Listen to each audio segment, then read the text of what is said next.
selamat datang di channel Suara Hati Sang Istri. Reaction berita kali ini, segmen analisanya di kasus Ririn Pak Oman Indramayu sudah mulai tahap-tahap akhir nih di persidangan. Karena akhirnya Ririn mengakui dia bawa beras dari toko Budi. Ayo, itu kan beras dipanggul ya. Coba malam-malam mau ngapain gitu kan, kalau dia tidak melakukan pembunuhan sama Budi gitu kan, ditambah Priyo juga sudah mengakui sebelumnya. Nggak bisa ngelak lagi Ririn, kamu tuh semakin terpojok. Nah, kita lihat video keterangan dari Ririn langsung mengakui bahwa beras dipanggul 2 karung, itu isinya beras apa yang lain, kita lihat ya. Beras bukan 2 karung sama telur. Di sini ada bukti foto video CCTV-nya ya.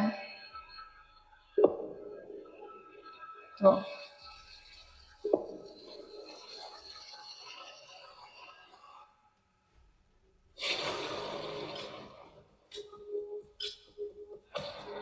Agak buram sih. Tapi itu dipanggul pakai kayu. Bambu.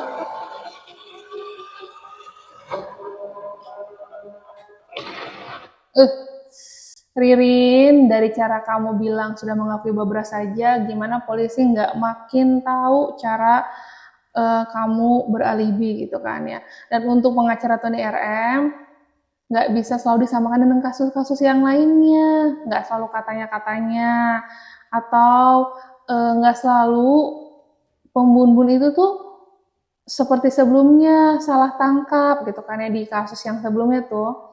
Tapi di kasus Indramayu ini tuh Ririn tuh nggak bisa lagi ngelak dengan bukti-bukti yang ada gitu kan. Tapi Pak Tony RM masih terus ngotot sampai terus bawa-bawa nama Aman Yani, di mana keberadaan Aman Yani gitu kan ya. Tapi sampai sekarang juga Aman Yani emang nggak ada gitu kan.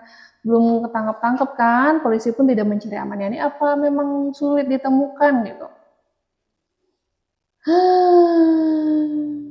Coba dengar lagi di sini nih, jawabannya Ririn ketika diduga angkut mayat Budi langsung disanggah bahwa dirinya sedang angkut beras. Coba sekali lagi ya.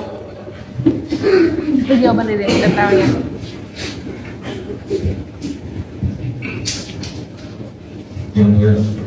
Itu yang saya bawa itu beras totalnya 2 karung sama telur.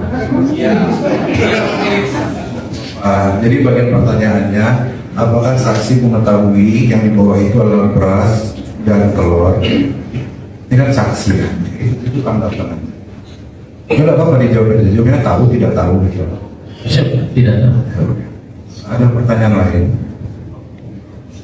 Telur itu betul nyenggol kaca. Apakah saksi tahu ada telur yang pecah menyenggol kaca? Saya tidak tahu yang mulia. Tidak tahu ya. Silakan.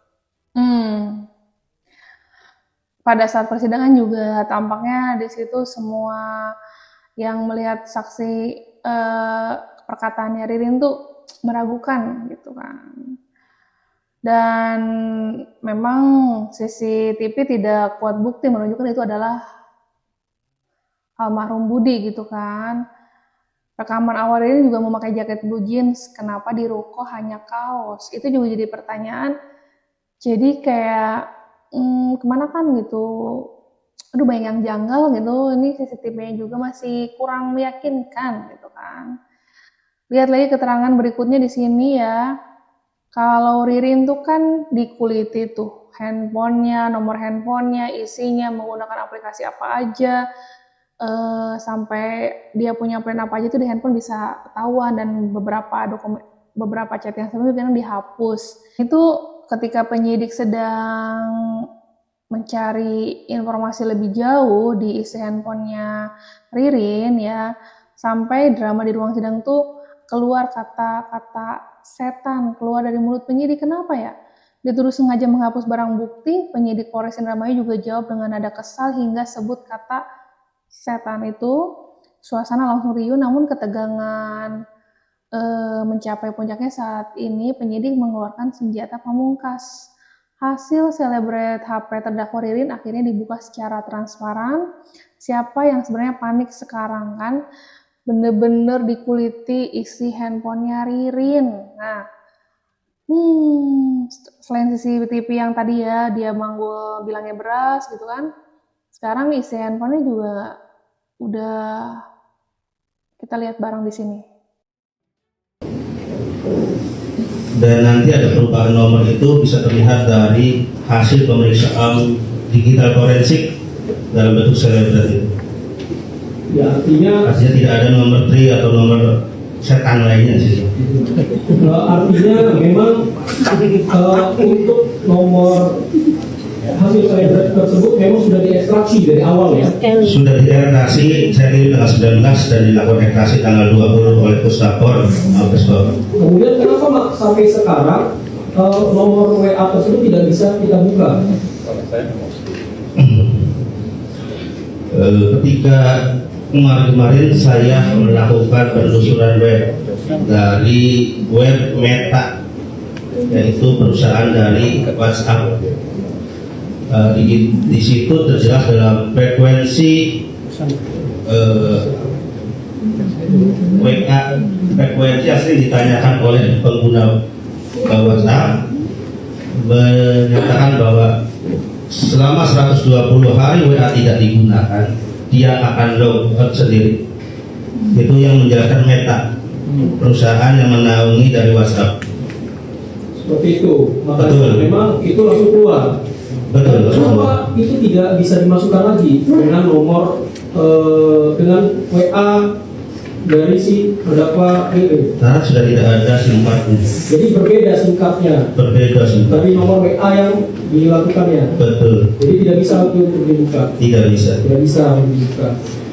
Kemudian mengapa hasil selebgram tersebut baru dihadirkan pada saat ini? Kenapa tidak dari berita acara pemeriksaan awal?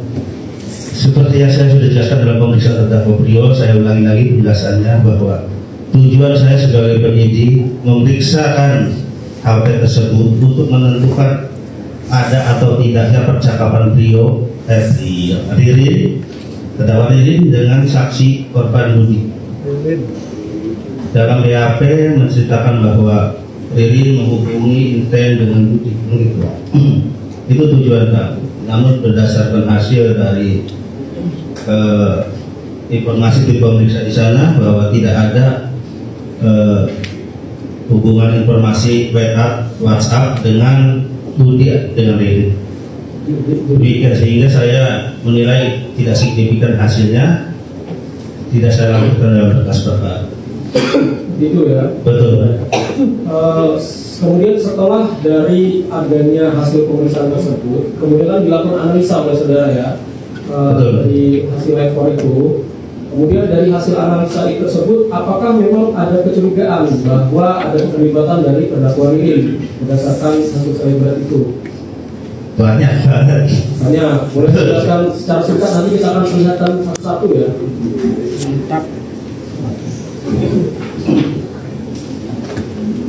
Tapi Ririn masih terus tidak mengakui, dan Ririn juga selalu kayak bisa ngelak gitu, bisa terus bertahan di benteng pertahanannya Ririn tuh.